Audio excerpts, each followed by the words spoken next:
各位觀眾朋友，大家好！又到咗香港新聞連線嘅時間，我係蕭豬豬。今日係2023年11月20號星期一，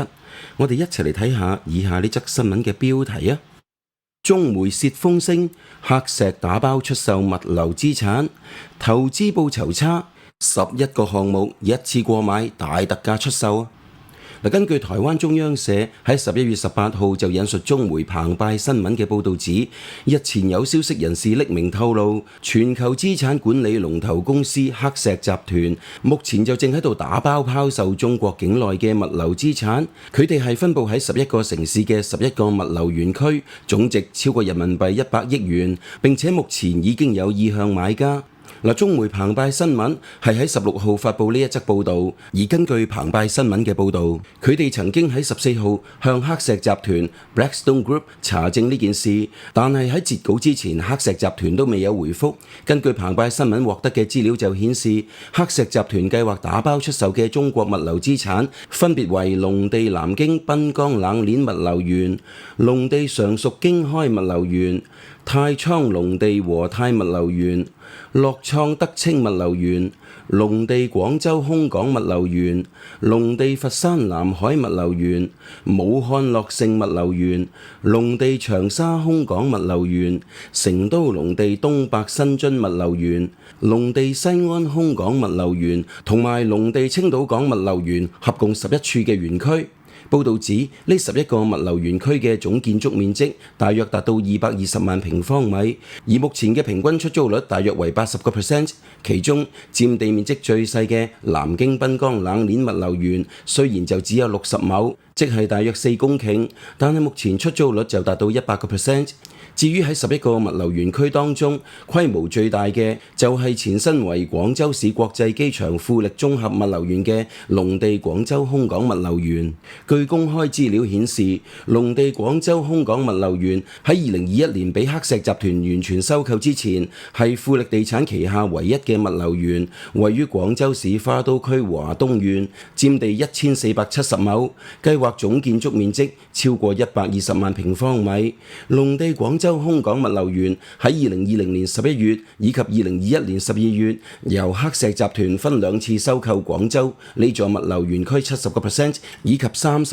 嘅股權，總價大約達到82.63億元。至於目前已經完工嘅部分，出租率就超過75%。至於黑石集團今次嘅決定係唔係受到日前雙11購物節中國整體銷售停滯，又或者下滑，可能連帶影響到物流業整體發展所影響，暫時都係未知之數。但係知情人士就透露，黑石集團咁做係為咗投資回報率更加好嘅項目，而出售部分收益唔係特別理想嘅項目，因此呢11個物流園超過100億元嘅價格已經算係折扣價啦，而且目前已經有意收購嘅交易對象咁話。至於分析人士就指，喺正常嚟講，投資者對部分所謂嘅小型標的可能會採取快進快出嘅投資策略，但係龍地廣州空港物流園呢類比較大嘅大型標的嘅交易，黑石集團完成收購嘅時間都未滿2年，就急住對外出售啦。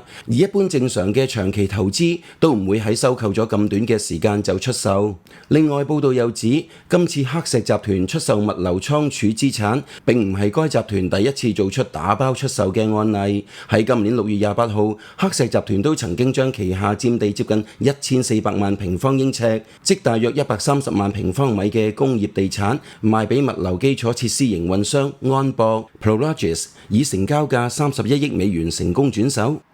我哋一齊嚟睇下下一則新聞嘅標題啊！中國贏2次，上海台辦表示賴清德上台有利加快統一，而國民黨當選則讓我們再有幾年的發展咁話。台灣總統大選將會喺出年嘅1月13號舉行。民進黨總統參選人賴清德就多次指北京當局介入選舉。美國總統拜登早前亦都罕見咁樣當面要求中國國家主席習近平切勿介入台灣選舉。如今正當所謂嘅藍白合破局之際，上海台辦副主任楊禮華就借機放風表示，無論邊個上台都可以應對，又話主張台獨嘅賴清清德上台，可能更加有利於加快統一。照咁睇，似乎一早已經揾到下台階啦。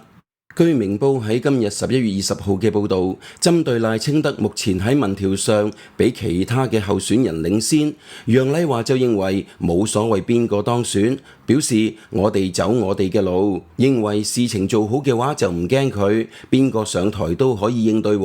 對於賴清德呢，佢就話我哋要統一揾唔到機會，你搞台獨，統一就有機會啦。而如果國民黨上台嘅話，反而可以延緩一下統一嘅進程，表示等我哋再有幾年嘅發展，到時大陸將會更強大咁話。據賴清德日前表示啊，如果佢當選總統嘅話，兩岸發生戰爭嘅機率最低。國台辦發言人朱鳳蓮對此就回應表示，台獨意味住戰爭，佢批評指啊，台獨工作者就係戰爭製造者咁話。對於台灣駐美代表蕭美琴成為賴清德嘅參選搭檔，朱鳳蓮就痛斥呢兩個人湊成咗一對雙獨組合，表示對台海形勢意味住乜嘢，大家都好清楚。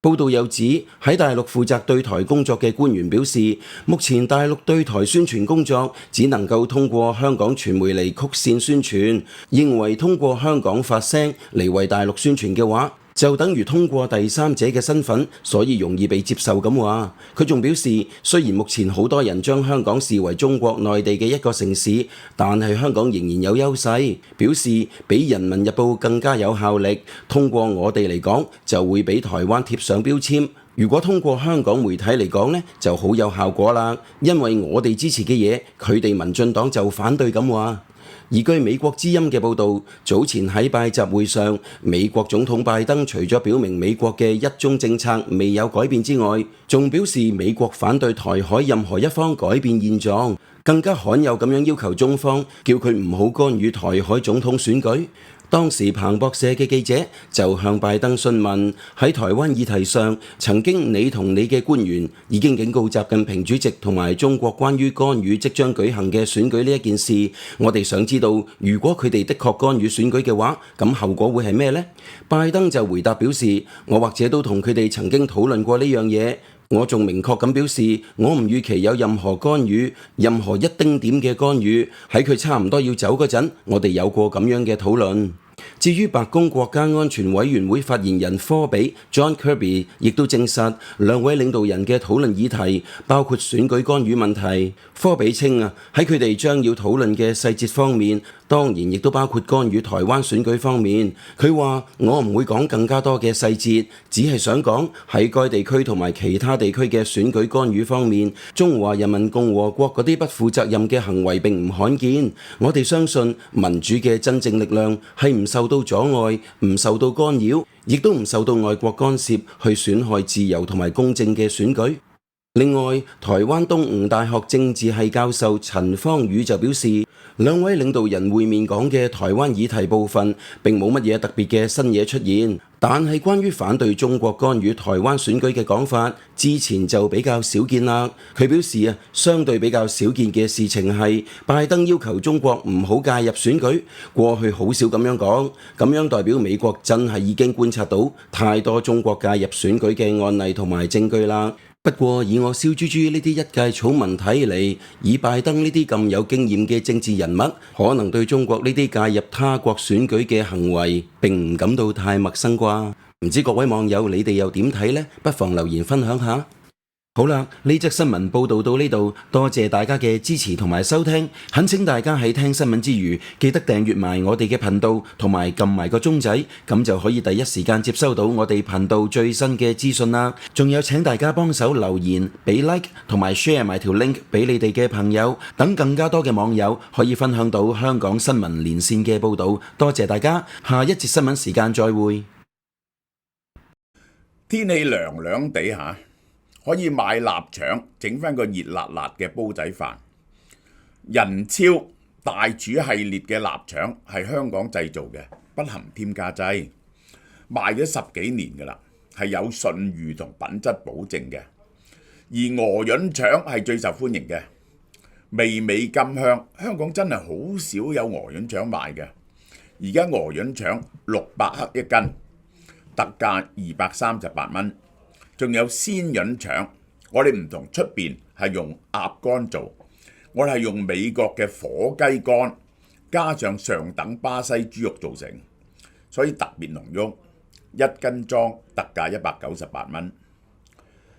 有潤腸咧就必定有臘腸啦，想食肥啲咧就買鮮肉臘腸，係3分肥7分瘦嘅，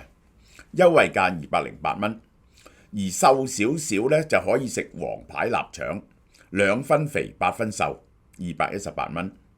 而家凡係購買任何臘腸或者潤腸，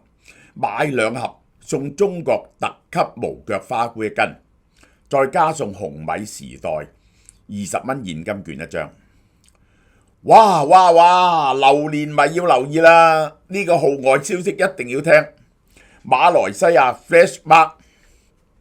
樹上熟嘅盒裝榴蓮肉返嚟啦，分別有竹腳、D24 紅蝦同 D88 榴蓮，400克原價168蚊，而家震撼價108蚊一盒，一年淨係得2做嘅啫，真係唔好錯過嚇。其他優惠，韓國豬肝非常 juicy， 慢火煎就值得啦。500克韓國豬好少有喎，500克原價99蚊，而家85蚊。